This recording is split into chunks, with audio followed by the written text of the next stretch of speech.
Right. So I think I'm going to get started. Very excited this evening to be able to introduce you to our first speaker. So good evening all. Welcome to our first speaker event of the year. I'm Kristen Moore, the president of the FMCG Luxury and Retail Club.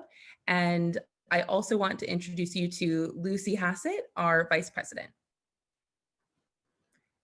So it's a pleasure to introduce you to our esteemed speaker this evening, who will give a talk and then take a few questions at the end. But just before I do, a few points I wanted to make about how the session will run in case you're not familiar with Zoom conferences. So we have a very big audience here tonight, but given it's Zoom conference, you won't see your own video or each other's. This allows us to just focus entirely on our speaker. I'm just letting you know that so you aren't surprised by what you're seeing around the screen right now. So if you have a question to submit for our Q&A session, please do so via the Q&A function. Feel free to submit as we go along as Mr. Cleaver gives his talk, and I'll come back on and be asking the questions on everyone's behalf at the end. And if you have an admin or technical question, please submit that in the chat function and someone will get back to you. Okay, now that the admin is out of the way, let me introduce you to our speaker. Bruce Cleaver has served as CEO of De Beers Group since July 2016. His time at the company has seen unprecedented change and disruption, most notably in regards to the move towards being a purpose-led brand and his decision to commercially manufacture and sell synthetic diamonds, but market them as a fashion item rather than an alternative to authentic diamonds. He was a keynote speaker at Condé Nast The Nature of Luxury conference last year and is currently one of a handful of CEOs chosen as thematic champions for the UN's He for She worldwide gender equality movement. This is due to his long-standing commitment to make De Beers an industry leader for gender parity in what has historically been a male-dominated industry. He is from and grew up in Pretoria, South Africa, and studied applied maths at the University of Cape Town before gaining a scholarship to do law at Cambridge. He then worked for Weber Wenzel, the leading law firm in South Africa. Whilst working as a senior partner at the firm in Johannesburg, he worked on a project for De Beers and was subsequently employed there as their general counsel in London. And then in 2005, working his way up through various positions before being appointed the CEO in 2016. Thank you so much for being here, Mr. Cleaver. We're absolutely delighted. And so with that, I'll hand it over to you. Thanks very much, Kristen and Lucy. It's great to be with you. Let me just try and get a presentation up.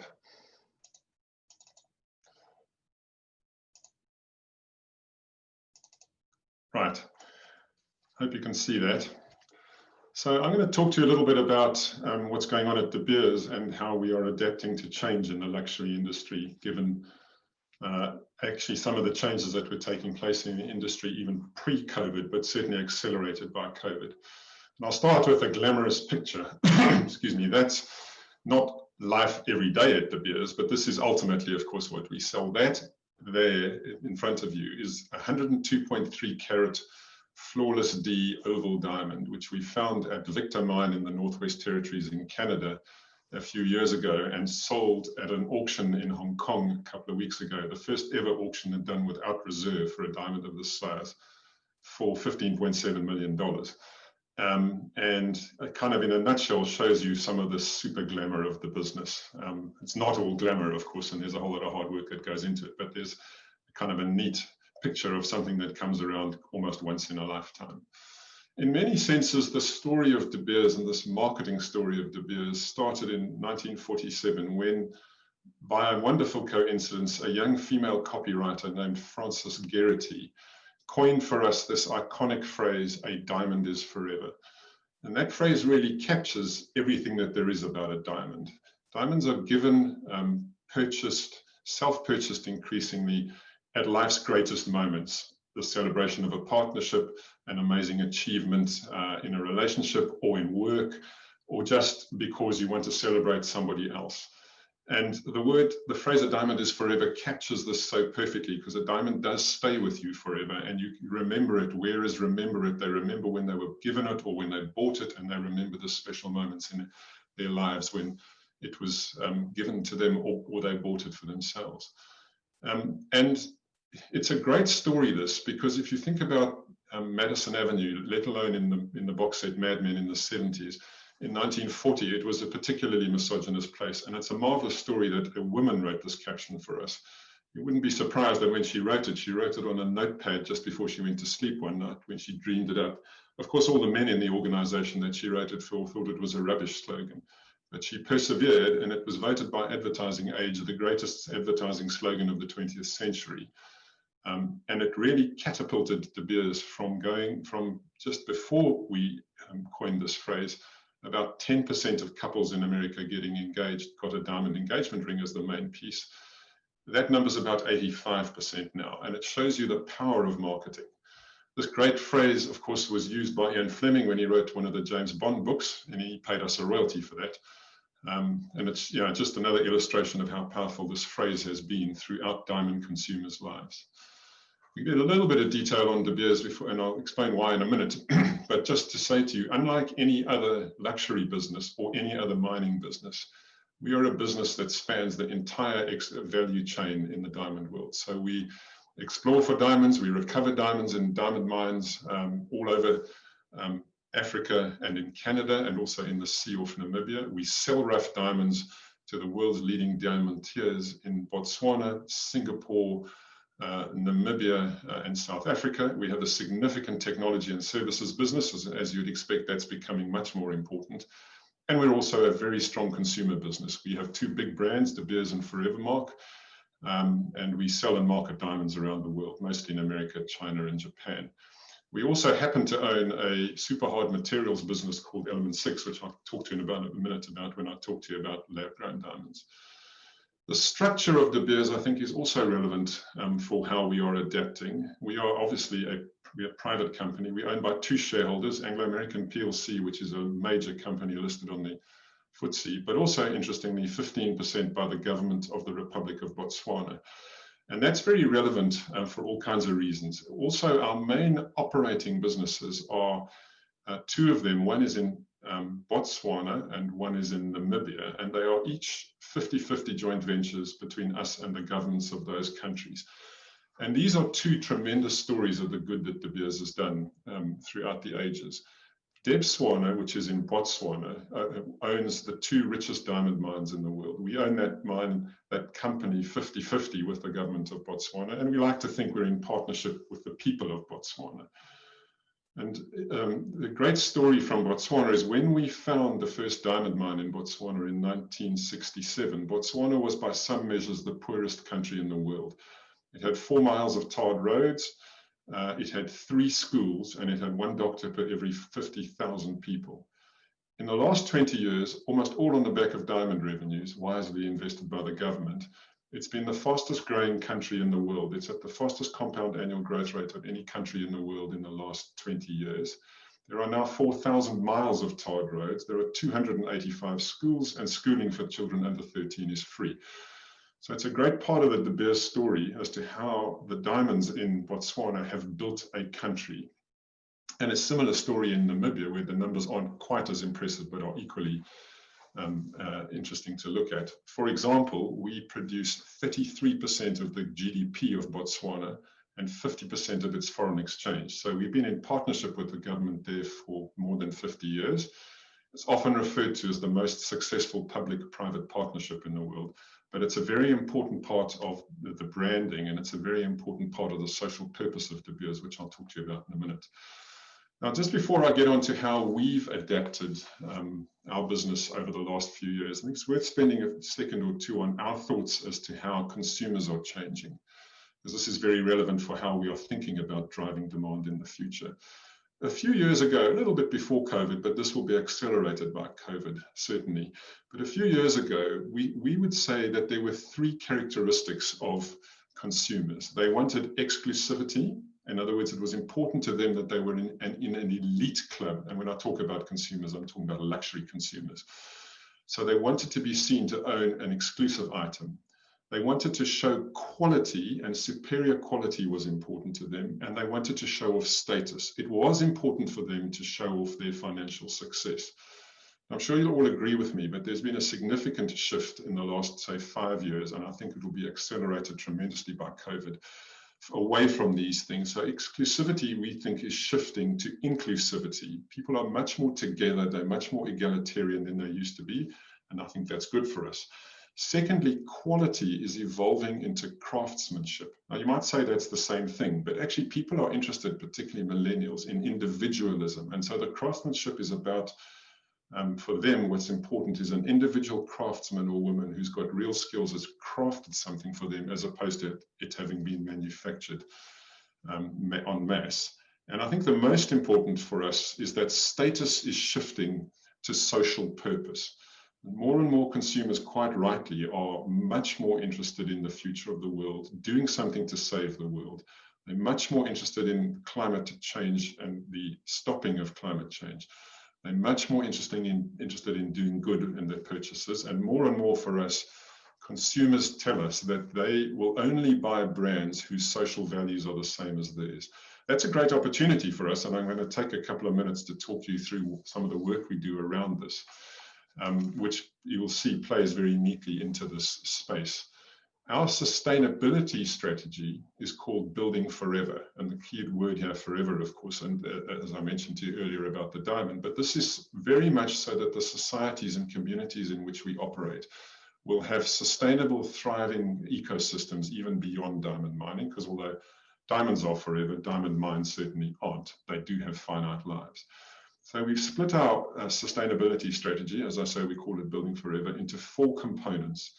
The first one is leading ethical practices across the industry. And we are well at the forefront here of ensuring the provenance of all of our diamonds is absolutely clear to our consumers. Transparency is really important to consumers. We're very big on responsible sourcing. We have very strong standards that we expect all of our customers and suppliers to live up to. And if they don't, we will not supply them. We are the only mining business I'm aware of that is trying to help artisanal miners who really don't have pleasant lives by helping them get their product to market much quicker and for more value for them, so trying to uplift their lives. The second part of our strategy we call partnering for thriving communities, and that's exactly what it says there, which is how do we ensure that the communities around our mines thrive? How can we have a step change in skills, health, and livelihoods for them? So we have very ambitious goals in things like health and well-being.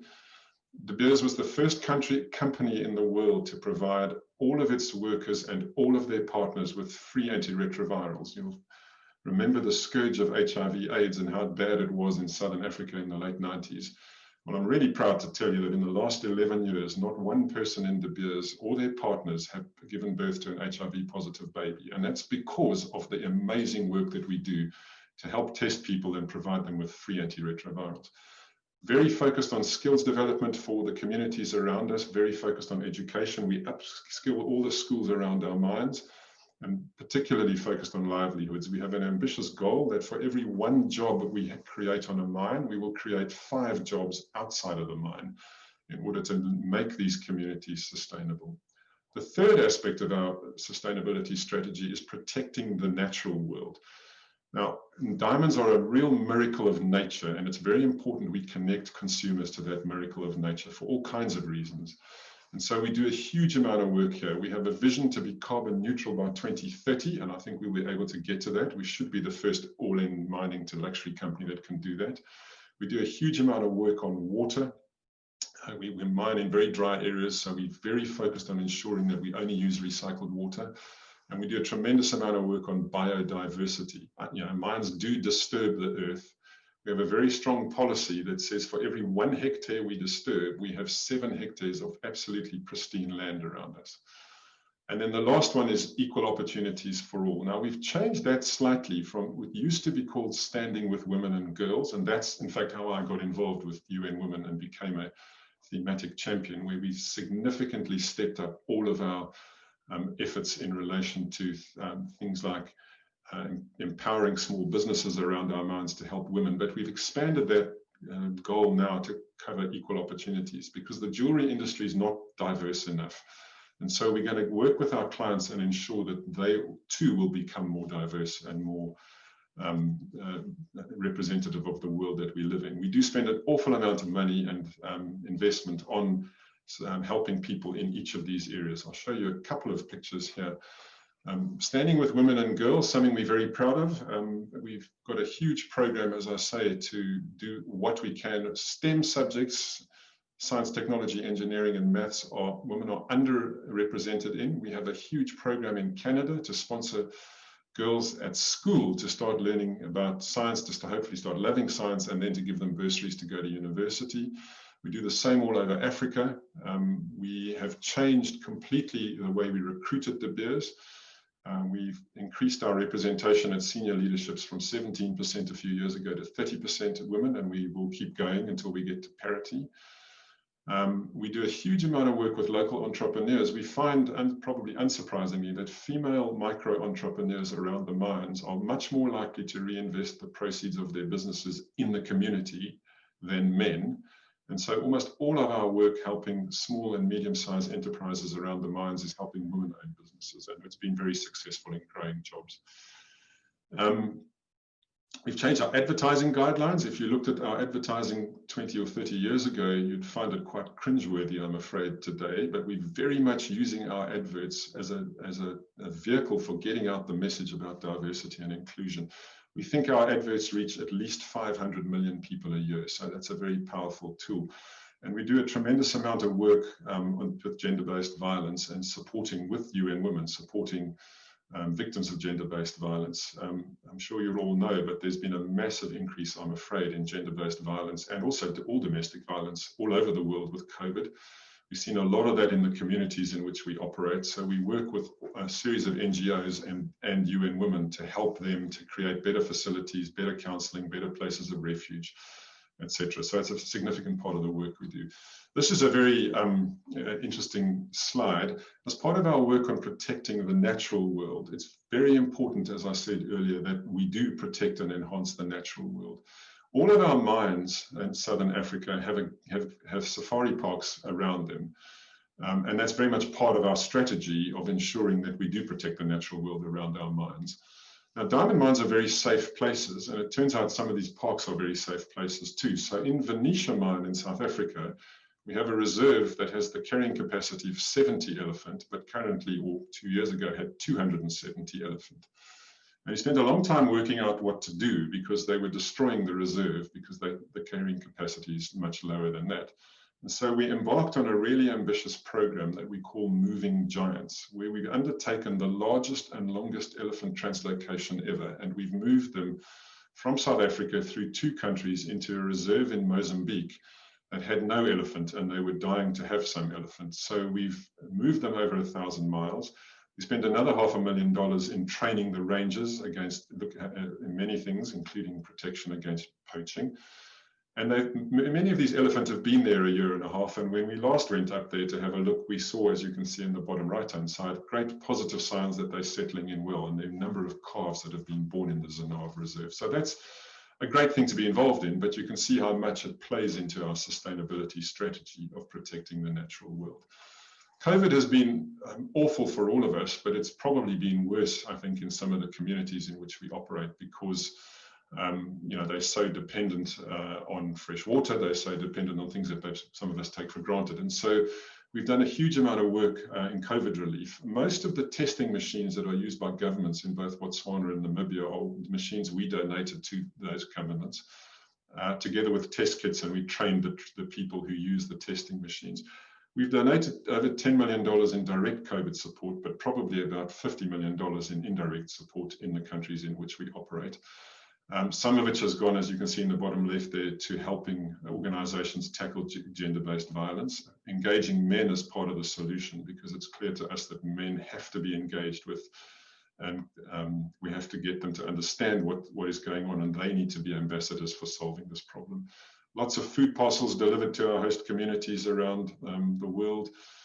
Trying to work all the time, stimulate jobs, so working with local craftspeople in Botswana to make PPE. We've used all of our PPE, all of our 3D printing facilities all over the world to print masks and other PPE. And very much really trying to help all of our communities and the governments with which we operate. And there's plenty more than that we've been able to do. I did mention gender-based violence support, but I thought it'd be worth just mentioning this again. You can see some rather horrifying pictures on this slide if you look under the safety needs. We found that police forces in the countries in which we operate are so overrun during COVID, and particularly when those countries went into lockdown, that they became unable to support victims of gender-based violence or any domestic violence. And so the assistance that we've given has gone from things like, if you look on the left, repairing quiet facilities that victims can go to and be safe in, to providing basic needs, food, clothing, sanitation, etc. But very important too, to doing two other things, which is providing psychosocial support, platforms for people to call, people monitoring them so that you can talk to people who need help, as well as advocacy. And we think advocacy is really important because, as I said earlier, men need to be part of the solution. There's a lot of edutainment that we do, a lot of work on social media, a lot of radio panels all over the societies in which we operate to engage men and raise awareness. And we have seen quite a lot of success here, but unfortunately, as you all know, there's a long way to go. I mentioned traceability and ethical supply chains earlier. And again, this is becoming more and more important to consumers, as it should. Everybody should be able to know the source of the diamond that they buy and that it came from a place that complied with all of our high standards.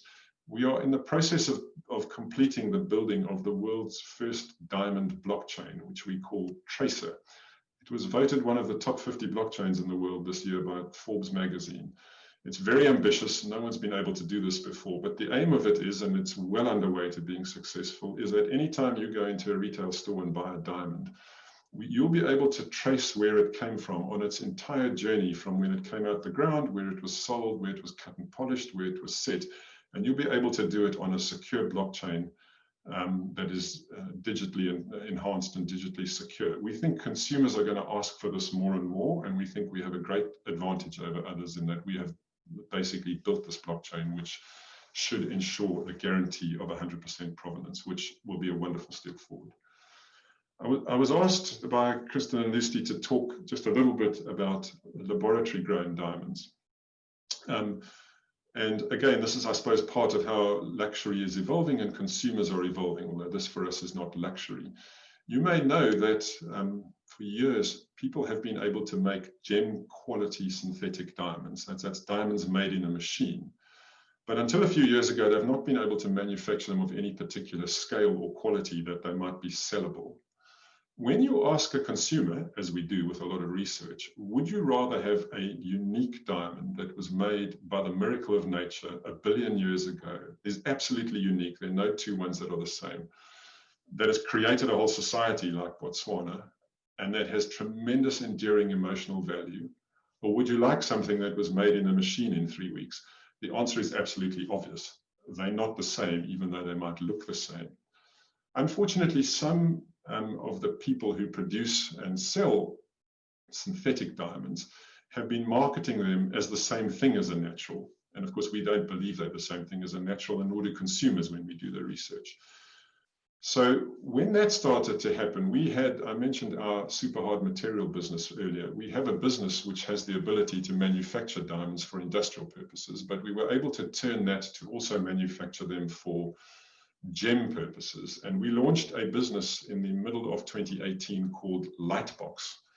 I'm very carefully chosen the name because it's for us a business of synthetic diamonds that is fun, fashion, accessible, certainly not luxury, but perfectly legitimate category of goods. We called it Lightbox. It's fun, it's light, it comes in a box, etc. We launched it towards the end of May in 2018, and it did create a real stir in the industry. These are some headlines from the front page of the New York Times on the day, from the Telegraph, from Bloomberg. It was a bit of a shock to everybody because we are a natural diamond business and we will remain a natural diamond business. But for us, there is an opportunity to sell at a fashion level, not at a luxury level, laboratory-grown diamonds, and also help educate consumers that other laboratory-grown diamonds are the same thing. There's nothing unique about them. You can make one twice the size of another in twice the length of time in the machine. And so we launched this business called Lightbox. And the point of Lightbox was to show that laboratory-grown diamonds are a perfectly legitimate category. They're easy to buy, they're easy to gift, they're easy to wear. Consumers told us things like, you know, I'd wear them in the tube, and if I lost them in the tube, it wasn't the end of the world. No one would say that about a diamond. The real key to this is pricing, because the pricing of these is completely linear, because it takes you twice as long to make a 2-carat over a 1-carat. And we sell them in set jewelry for $800 a carat. You'll get them for $400 for half a carat, $200 for a quarter of a carat. That's completely different to the natural, where a 1-carat could be worth 10 times what a half a carat is, because it's so much rarer, is genuinely so, because it's unique, etc., etc. And so this has been a very successful move, quite a bold move, but a very successful move in trying to separate more clearly a fashion item from a luxury item. And so, you know, what we've been able to do is start to reposition in consumers' minds so that they are absolutely clear and that they are able to buy this exciting product, but a fashion product, and it's not natural. You had a lot of language about it when we launched it, which was kind of the disruptor disrupting the disruptors. And it sounds quite dramatic, but it was important for us that we gave consumers what they told us they wanted and allowed them some choice. And so far, this has been tremendously successful, as more and more laboratory-grown diamonds are being sold, but more and more as fashion items and not as luxury. Just talking a little bit about what's coming out of COVID. I think the changes I mentioned in relation to how we see consumers thinking about luxury have been accelerated by COVID. Here's a piece of research that Accenture did at the end of the first wave of COVID, which is very, very interesting, because it shows you how many consumers think COVID will have a lasting societal impact and what the key expectations on the environment and the communities are. And you can see on the left-hand side there, and I'm sure you'll agree with me, these are sustainable changes. These aren't going to go away post-COVID. 1, people are much more focused on climate change and how their actions impact the planet. 2, they're much more interested in how they support local communities. 3, they want to increase the focus on the environment. They want to see businesses doing that. And very important, they want to increase the focus on health. And there are 2 great quotes here, one from a female consumer in China: no matter how much money you earn, if you don't have health, it's a waste. I think people's opinions of health will change. And secondly, an equally interesting quote on the right about equality. So, I mean, for us, those are the real accelerating changes coming out of COVID that had started before, but you're going to see more talk about inequality is not acceptable, and that's quite right too. You're going to see more talk on climate change has to get addressed, more talk on local communities, and clearly more talk on health. And that, of course, sums up why we're doing what we're doing at De Beers. We are turning De Beers into the world's first purpose-led diamond brand. And this data, I'm sure you've seen it all before, but it's really interesting data from what research we've done and what others have done as to how many people, whether they're employees or businesses or communities or consumers, I beg your pardon, are only going to buy products and brands in the future that have demonstrable social purpose. And so for us, that's very, very exciting. So in a nutshell, that's where we are with De Beers and in the world of luxury and how we see luxury changing. Just briefly, before we take any questions, I put one slide in here about what one would probably need to do to get into the luxury industry. And I know you all think a lot about that. I think the luxury industry does still have a reputation as being very insular, valuing style and connections over management skills, valuing internal hires, not external ones. That is starting to change. Lots more brands recognize that e-commerce and social media are totally changing the way the world is and the way people shop for everything. 10 years ago, people would not have bought a diamond online, too valuable a product. Now 20% of consumers buy a diamond online. So ultimately, it's about fresh perspectives and not getting left behind. I think for all of you, that's a tremendous opportunity. I'm not going to lie and say it's going to be easy right now. And I think you're all aware of how difficult COVID is going to make the economic recovery, and obviously jobs will be even harder to find. So what I think you need to do in order to try and help distinguish yourself from others as you go into this world is, number one, don't just network, socialize. Most people actually don't like networking. But socializing is important, volunteering is important, networking with the right people will continue to be important. Many of these jobs are privately posted, and many of these jobs have a very large number of applicants. So any knowledge that you have in order to jump the queue a bit, including knowledge of headhunters, will be helpful. Recruiters, of course, when they start, they look inside their own network. They look at people they've met, people they have connections with, then they turn to friends, then they turn to the industry for recommendations. So any way that you can get to know people like that, the better for you. Secondly, try and make the right impression with recruiters. Research the agencies first. Make a contact that when your initial contact with them, make it personal, make them think there's something special about what you're doing, who you are, and that you understand their business. If you do get a response to an initial contact, important to build on it. And so I'm sure you know all of this, but people don't like getting spammed with one generic email. Every email has to be personalized to the people you're talking to. Do your research. That's important for you as well, because you only want to work for a brand that is has values the same as yours. But do your research, do some mystery shopping, go and look at the competition. So when you talk to the brand, you have a great deal of knowledge about them and their competition. And employers love seeing some people who are different. So you need to not only be as good as you can be at what you're currently doing, but you need to show your employer that you have a thirst for learning. You want to do different things. I always look for people's letters, CVs, etc., that stand out. So I think it's worth thinking about how you can make your applications stand out from anybody else. And that can be from doing some very simple things to doing complicated things. There's no one-size-fits-all solution. So I think you should just think about what you're good at and how you can show that when you go ahead to try and make these contacts. So that's a really quick canter through where we are at De Beers and trying to build, as I said earlier, this purpose-led brand. Very happy to stop and take any questions or observations or thoughts.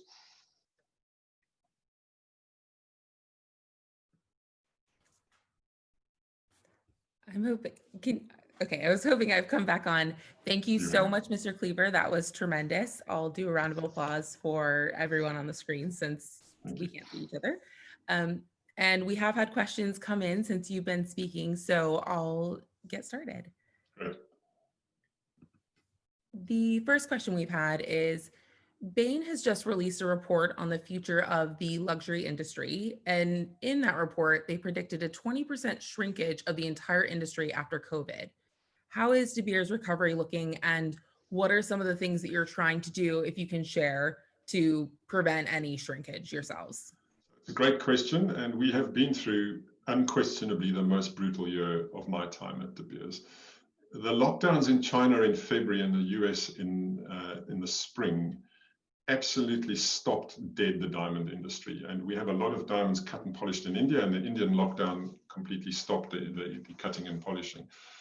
So we've had a year where instead of selling something like $1 billion in the second quarter, we sold $50 million of goods. So we've had to take some radical action at De Beers to survive, which we have done, and we've come out of this quite well. But unfortunately, we've had to say goodbye to a lot of colleagues.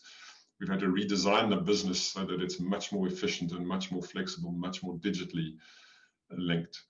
What is interesting, though, is that the bounce back has been quicker than we thought. So in China, by about May, diamond jewelry purchases in May in China were above where they were May a year ago. Not where they were in February or March, but a year ago. That's tremendously encouraging.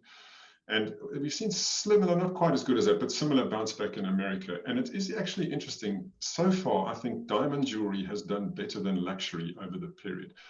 Of course, it depends on how you define luxury. But what we think coming out of COVID is very important for us as well, is that people recognized in these lockdowns how important relationships were. And diamonds are the perfect gift to celebrate those with. And so rather than go and buy, for example, a very expensive handbag, they have invested more in diamonds than perhaps we had even hoped. So it's been a tough time. There is no evidence that consumers have gone off the product at all down through lockdown. There is an issue with affordability going forward, so it's a tremendous question. We've had to reduce production around the world to match it to demand, and we don't see demand recovering to the same levels as it was in 2019 for a few years. So we're going to have to market smarter, we're going to have to produce smarter, we're going to have to reduce our costs. But long run, I think we still feel very positive about the industry. I think luxury has a similar trend, slightly different trends in who buys what kind of luxury, but a very similar trend. I mean, there's no doubt that in China, since lockdown came out of lockdown, the luxury businesses have done well. People like LVMH have had a fantastic time in China in the last few months. So I think the recovery is a bit mixed, but I think it's a great question, and it will take a while to get back to the levels it was at before, because people are going to come out with less money than they did going into it. Mhm. Our next question is, would you see a shift, given your conversation about lab-grown diamonds and Lightbox specifically, in the importance of the C's for lab-made diamonds and a potential for consumers getting creative in maybe designing stones with customized inclusions as fashion statements? Some of the thoughts were whether it's like trapped insects, which we've seen before, of course, messages, kind of like your signet rings. Do you think that that will be something that could come to the fore? Yeah, it's a great question. I think the answer to that, the short answer to that is probably yes. I don't think we've got that far yet, but actually it's a really good idea. We certainly see that people want more individuality in the setting, so that they don't want to choose the same setting anybody else has got, and they would like to be much more involved in the setting of any piece than they might have been 5 or 10 years ago. I think particularly in the fashion space with Lightbox, I think that's potentially really exciting piece of work for us to think about. So there's no question people are becoming more individual, and I think there's no question we can cater for that. Require a bit of thought as to how we get that through the process, but it's a great idea. Yeah. Our next question is, so did you face any internal pushback within De Beers when launching Lightbox? And if so, how did you lead a heritage brand, and especially your employees, when we're looking at employees becoming activist citizens through this change? Yeah, it's a tremendous question. Launching Lightbox is one of the most difficult things I've done. And the reason I think was, if we launched it too late, we would not be able to influence the category the way we think the consumers want it to be. If we launched it too early, we might have gone too early, and we are a natural diamond business. So it wasn't necessarily an easy discussion internally.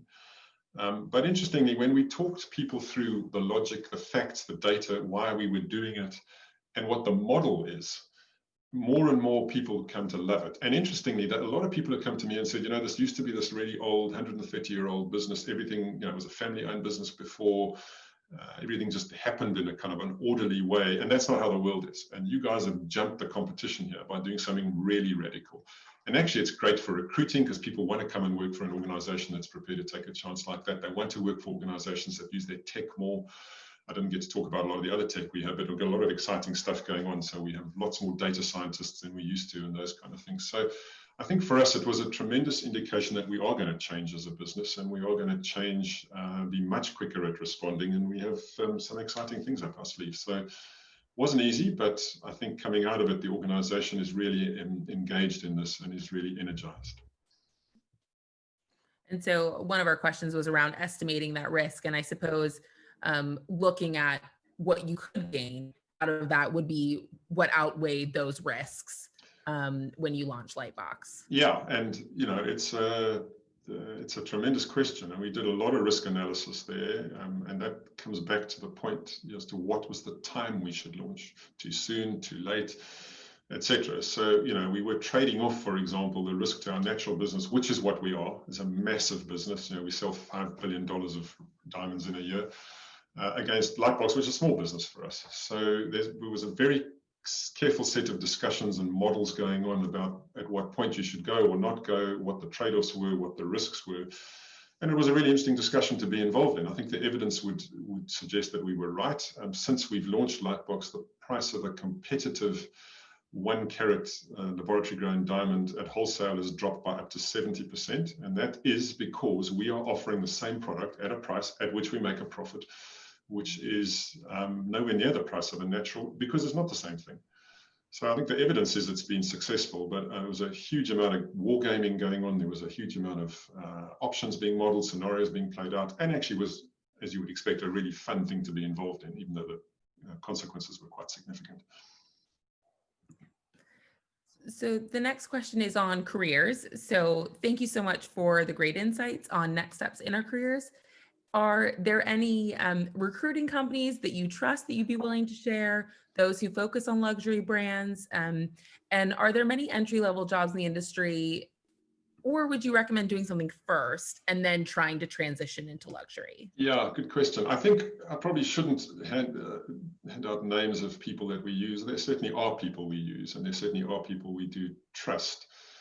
I think there's a lot of, I mean, the first thing to say is De Beers doesn't hire a lot of people straight out of college or into their first jobs for various reasons. There are very big luxury businesses that do a lot of that. So it's obviously worthwhile getting involved with them. Many of them are in continental Europe, but they're very, very big businesses with very big graduate programs. I think a couple of things. Firstly, don't be disillusioned. These are not easy places to get into. And the fact that you've not got in a few times doesn't mean you're not going to get in the very next time. So, you know, you've got to keep the faith doing this.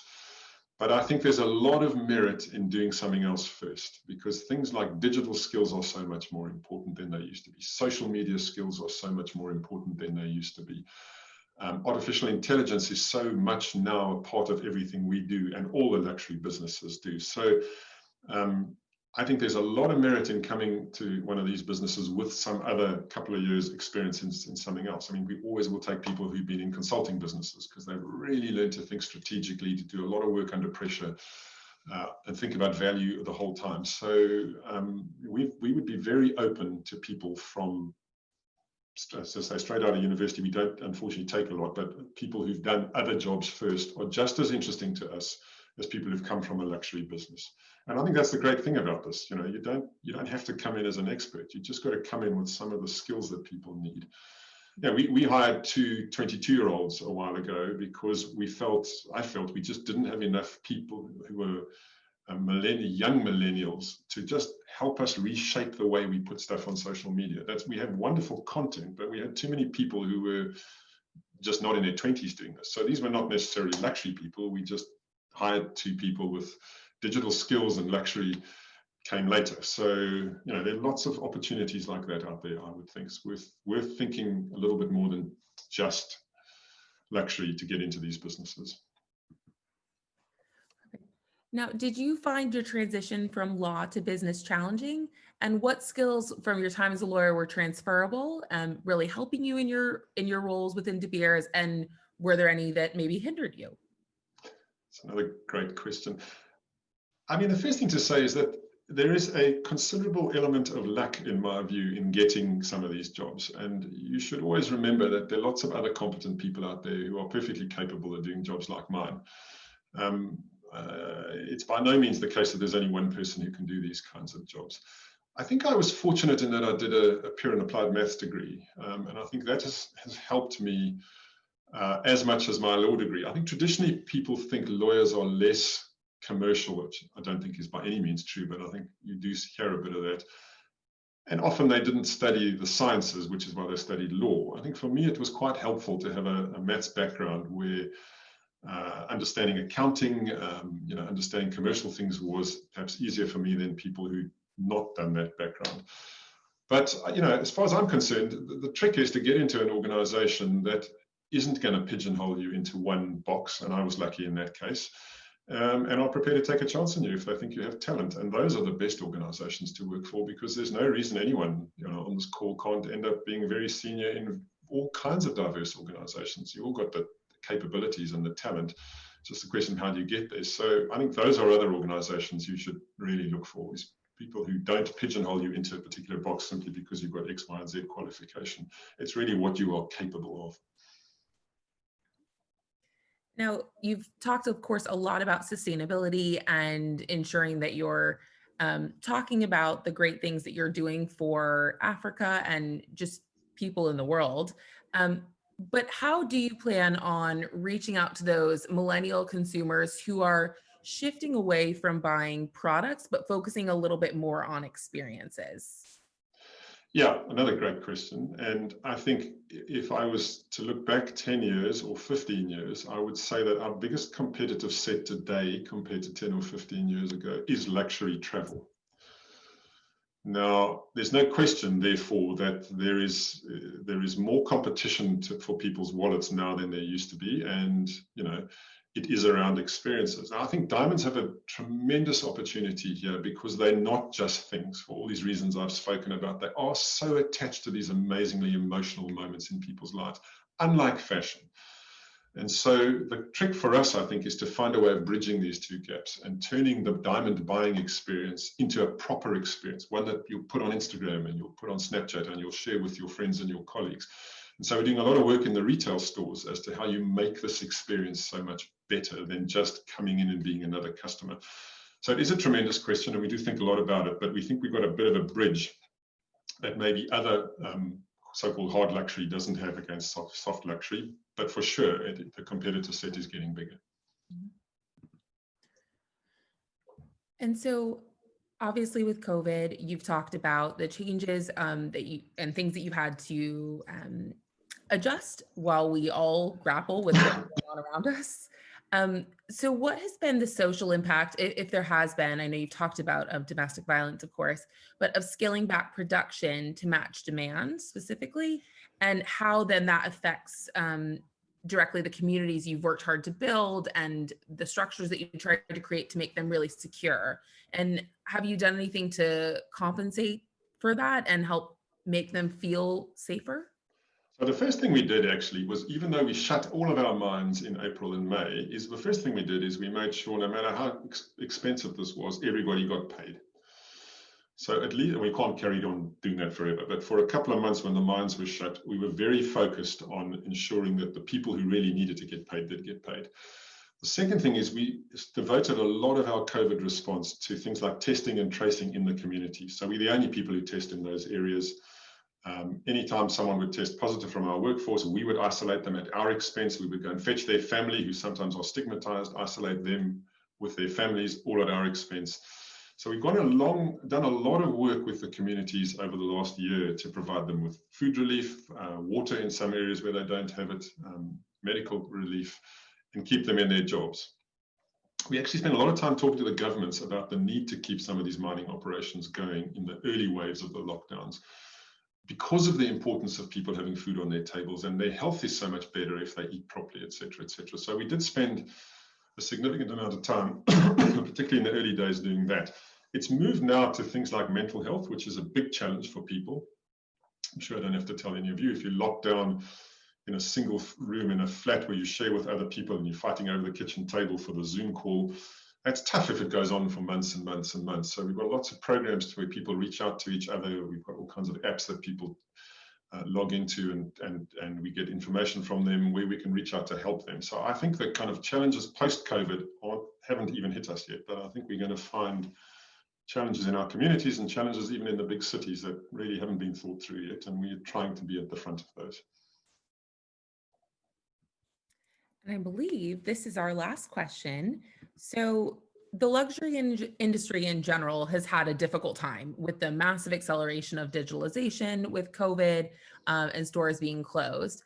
I know you mentioned that it's about 20%, I think, that are buying diamonds online. So in general, people tend to prefer going into the store, speaking with a specialist, and having that product in their hands when they're making such a, maybe one of the largest purchases of this kind in their lives. Now, did you take any extra steps in terms of digitalization to make people feel more comfortable with buying directly online during this time? Yeah, we did. So we have and luckily we've been doing this for a few years, but we have a very strong omni-channel strategy. Now, pre-COVID, the idea with omni-channel was to engage with consumers online, almost build a relationship with online, and then draw them into the store and know what's coming, know they're coming to see you, so you can have the product that they've been searching for, et cetera, et cetera. We had to shift that a bit to doing more sales online anyway, but we had the platform for that. And also the way that omnichannel has worked is that post-lockdown, people are still a bit nervous of coming into stores. So if you can engage with them online first and get them comfortable coming into the stores and explain to them the kind of sanitization work we've done in the stores and the fact that you've got very, very limited risk if you come into one of our stores, which aren't at full at any moment in time anyway, then they can get more comfortable. So we've actually used that quite a lot to get people to talk to them, explain to them the work we've done on COVID and how they would be absolutely safe coming in to see us. And so if we hadn't done all this work on omnichannel and building a digital platform 2-3 years ago, I think this would have been much more difficult. So I think we have captured quite a lot of online sales that we might not have before. But as you said, still the majority of them are made physically in stores. Mm-hmm. And I think we've just had one more sneak through. So if you don't mind, Sure. one more question. So It's how does the 20% purchasing e-com growth compare within the diamond industry compare? So for De Beers versus other diamond retailers, and also e-commerce growth for other luxury products. Yeah, so on the first one, it really depends on the quality of the goods you're selling. So De Beers Jewelers, which is a very, very high-end business, really very high-end, the kind of average price point is more than $10,000, and maybe much more than that. Those sales are generally less done online, because I think when the higher the value, the more people want to come in, look around, feel the product, put it on, etc. So I'm not saying there's a quality, but lower price, maybe smaller diamonds of good quality or lower price diamonds, there certainly has been more online being taken up. So I would say the percentage of diamond jewelry sales that are done online has probably doubled over the last 4 or 5 years. So that's quite significant. I'm afraid I don't really have any data about the difference between our industry online and other luxury. So I'd be guessing, if I was to answer that question, I would guess, even if you let me have a guess, that probably more online in the luxury world than in the diamond world, for the reasons we've mentioned, but probably not that much more. Well, with that, thank you so much for not only your wonderful presentation and talking to us about the diamond industry and all the wonderful work that you're doing, but answering so many of our questions so we can get to know you and the work of De Beers better. Thank you so much for having me. It's been great. Wonderful. Well, thank you all so much. You've been a wonderful audience. Thank you for all the great questions, and we look forward to seeing you at our next event coming up soon. Thanks, everyone. Thank you so much. Thanks, Mr. Cleaver. Bye-bye. You're very welcome. Bye.